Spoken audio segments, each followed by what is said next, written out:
Congrats on the show, Leslie. Your resume is just phenomenal. You've worked on hit show after hit show. You did an episode of my favorite show, the OC. So you're a legend in my books.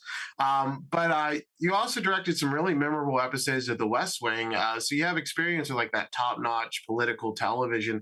Did you feel like that experience helped you any here, or were they totally different beasts? Oh, good question. Well, thank you for that. I love being a storyteller and I love telling all kinds of stories. So I would tell you West Wing, absolutely. I always want to be in the back room of power and know how decisions are made. But I would also tell you, I spent 8 years on a series called Homeland as director and executive producer. And being in that world of intelligence, I think was also a great background to come from, just in terms of complicated, layered, complex characters juxtaposed to the big picture environment that they're functioning in. So when I read this, and this is a story to me that's very much about how you deal with truth in a post-truth world, and a world where we don't all agree on the same facts, and facts can be mistaken as opinion and opinion as facts. That's a very interesting world to be playing in. So to juxtapose that with these great characters, but not present a particular bad guy, good guy at all, to really say there are things on both sides that make sense if only people could listen to each other, is very thrilling in the genre of a thriller. Yeah, this is a wonderful examination of that. And Matthew, this has probably the most incredible cast I've seen for a miniseries. Like every main character could be a lead of a show and anywhere else.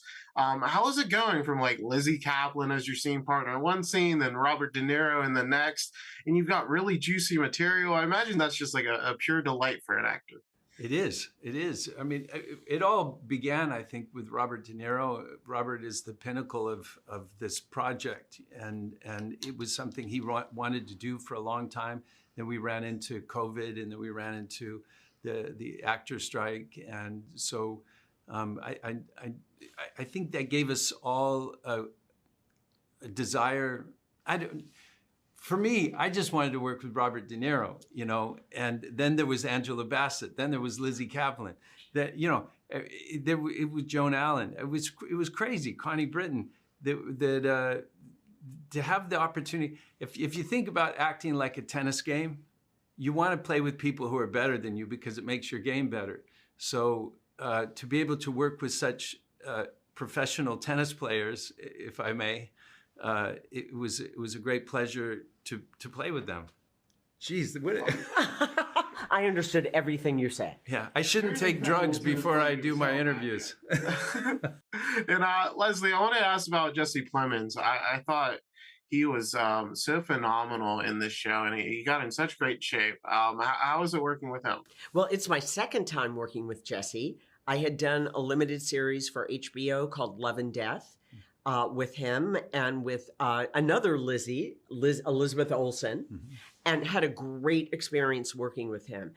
We just, it's that thing that you hope happens with wonderful actors, that you really have a connection and you go deep with one another. And I had that with Jesse. So it was a completely different character. He'd worked with Bob before, loved working with Bob.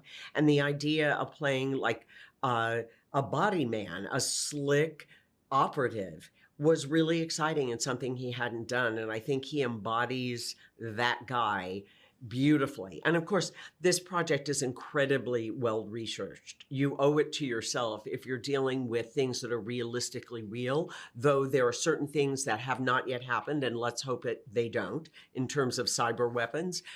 You got to do the research. And of course, that character is based on a real person. 0 Day events have been happening since 2010.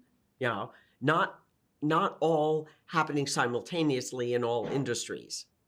It would be the power grid or banking or, aviation. So we posit that it happens, with all industries at the same time. So.